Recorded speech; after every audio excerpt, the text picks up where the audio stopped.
Beh, come piace fare a noi del WMF, saltiamo di tema in tema, ma sono tutti mattoncini per il nostro futuro. Adesso c'è una tematica molto importante, perché adesso parliamo di ecosistema internazionale. Allora vorrei chiamare qua sul palco Velsberg e Eduardo Sanchez e lascio la conduzione dell'International Ecosystem Roundtable al chairman di Intech Consulting, CEA, Valery Tsepkalo. Where should I? I think you can join the big stage. Okay, well, that stage, great.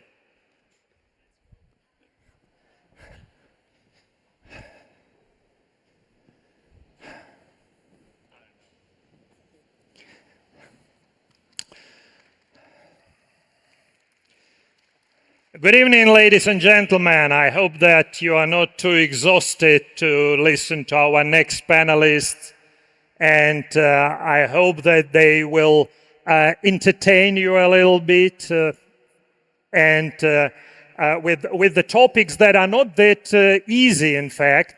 But let me introduce our first guest. It's the Chief Information Officer of the government of Estonia, Velsberg. Well, I'm having the first question to you because we all know that Estonia is really a regional or probably even a global leader in implementing IT technologies into e-government. And information technologies in Estonia is really everywhere.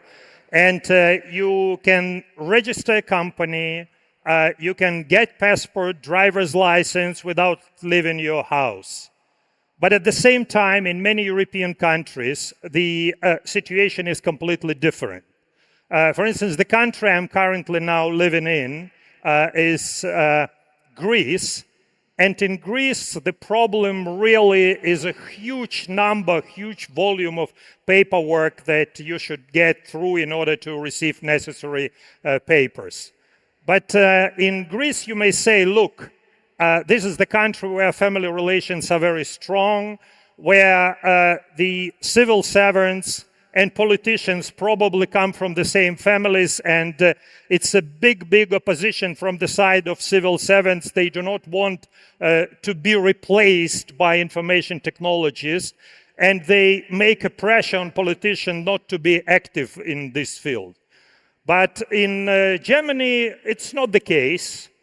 Germany is technologically a very advanced nation in every field you take, but the volume of paperwork is even bigger than in Athens. So my question is that because both Germany, Italy, Estonia, and Greece and many other countries, they are part of the European Union, why Estonia cannot be a leader in the European Union and scale its experience to all of the countries of the European Union, in particular into the European Union in general? So, first of all, it's a pleasure to be here. Just to start, in Estonia, really our approach is that the government should be digital first. And as part of that, of course, we cannot leave anyone behind. And at the same time, I truly believe that Estonia could be a leader, but in the end, it's up to every member state, every country within Europe to actually implement. What I see today missing in Europe and many countries is a political willingness to make those changes happen. And I'm just going to give you an example. When in Europe, we are talking about AI, we are talking about it from a regulation perspective. How do we regulate technology? But at the same time, in many other countries, Estonia-like, we think how we can actually implement, utilize. So we need to balance regulation with concrete steps, how we are going to support implementation, the ecosystem as a whole. How do we ensure our companies, our government is really ready for the changes to come? And our second speaker is Eduardo Sanchez. He is one of the leaders of the National Investment Agency from Spain. Spain, the country which is very close to Italy culturally in terms of language and so on and so forth. And I would like to ask you also two questions. The first one is, what would you tell me as a foreign investor of advantages, competitive advantages? Why should I invest in Spain and not in other countries of the European Union or other countries of the world? This is the first question. And the second question is, how do you attract foreign investments?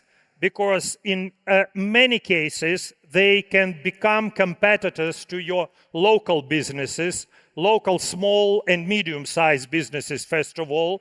And is it good that you create more difficult conditions to operate, to do business for Spanish business, rather than if you would invite Italian competitors to come to Spain?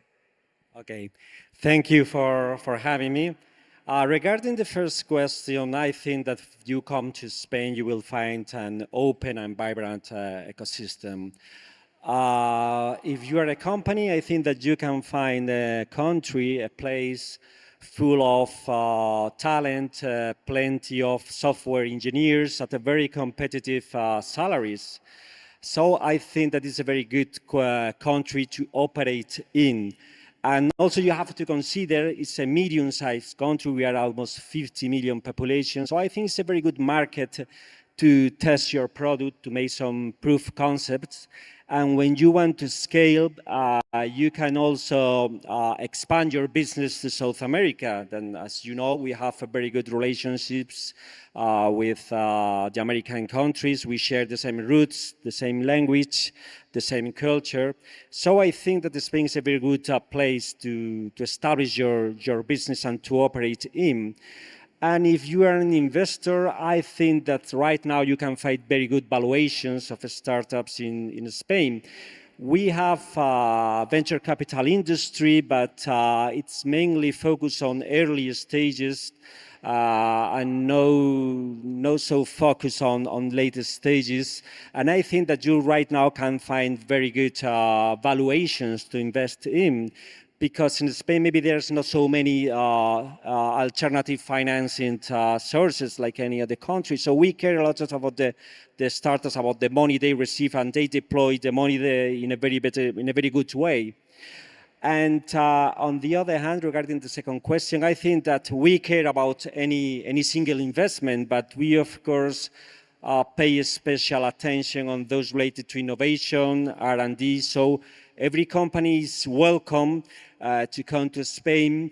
And if you are in a startup, we think that as long as you can enrich our ecosystem, you can create wealth, you can create employment, you will be very welcome to operate in our country. Well, based on my own experience, it is much more difficult to pick up the company which you can invest on the early stage rather than on the later stage when the company can demonstrate growth, at least the growth of the clients. And I remember when we were discussing it with Hiroshi Mikitani, who is the founder of the Rakuten, the third largest e-commerce company after Alibaba and Amazon. And one of the companies that he made a decision to invest, he understood nothing about the game that they made, but he immediately gave the money because he saw the number of clients, the number of people that were playing these games was growing exponentially. And that was the only reason why he made a decision to put his money into this startup. How about in Estonia? What situation do you have and who is in fact investing in startups in Estonia? We know that it was one of the big success story that Estonian IT industry was started from. It was Skype. The company probably is not cool the way it used to be, but still many people continue to use the services from this company. But whether you have the same problem as in Spain, that you can only invest in early stage companies, or there is no problem to invest on any stage? So first of all, in Estonia, we really open foreigners of starting their businesses in Estonia. So we have e-residency. I'm not sure how many of all of you have heard about it, but via e-residency, you can be part of Estonian ecosystem. You can start a company and you can operate in EU market at the same time receiving the same quality services that Estonian companies otherwise receive. Just to give you an example, my tax declaration this year really took less than 2 minutes. So that's where the government jumps in. Now, going to the ecosystem part, in Estonia we have 10 plus unicorns per capita, the highest number in the world.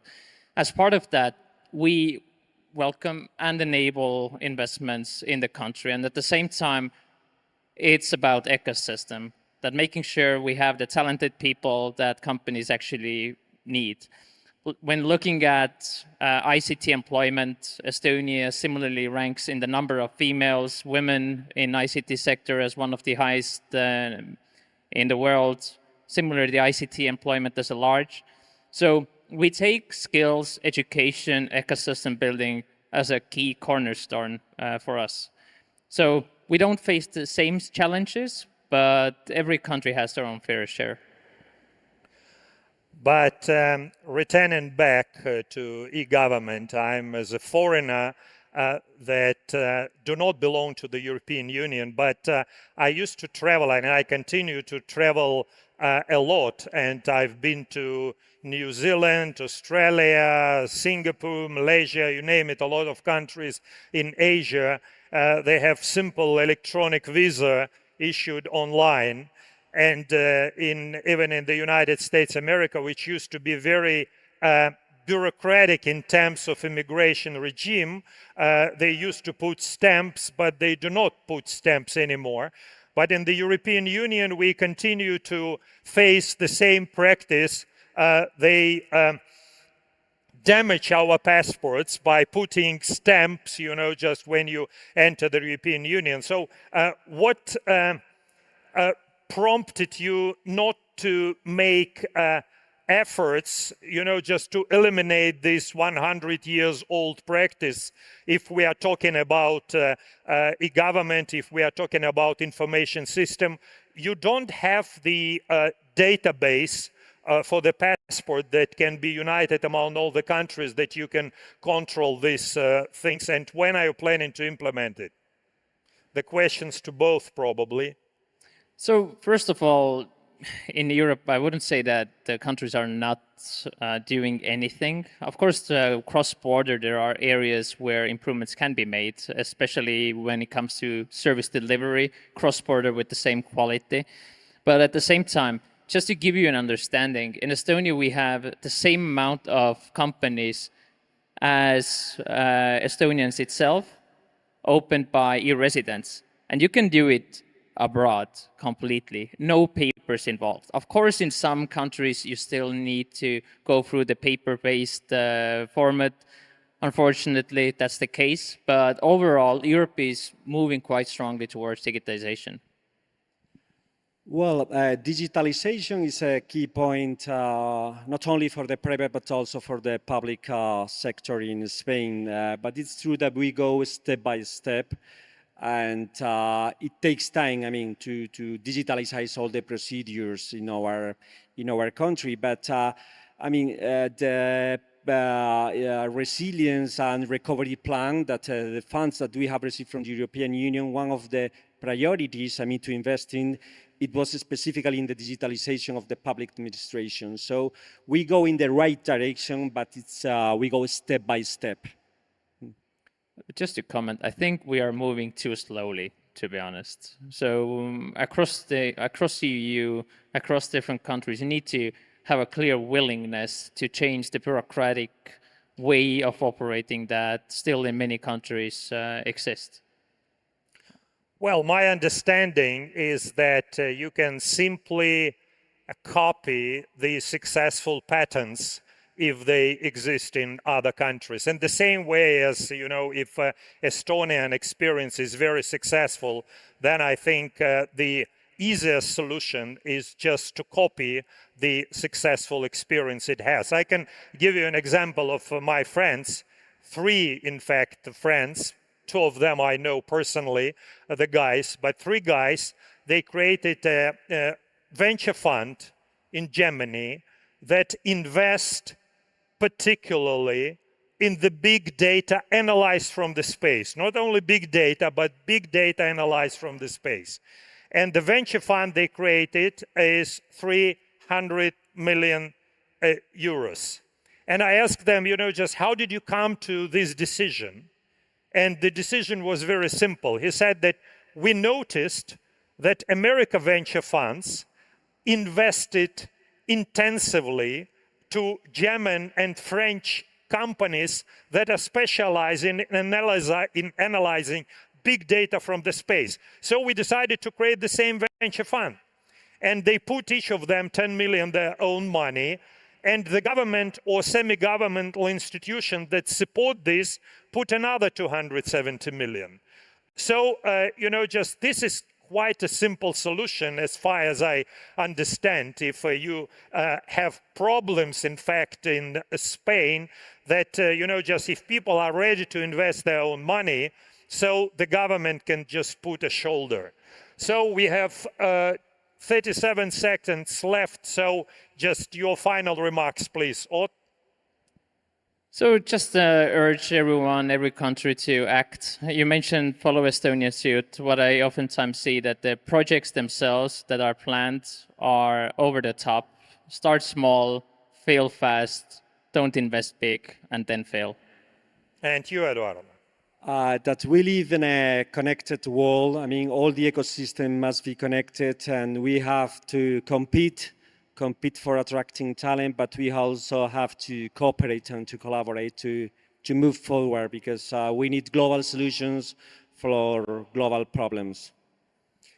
Well, thank you very much for your participation. Well, please give applause to our honorable speakers. Thank you. Thank you. Grazie.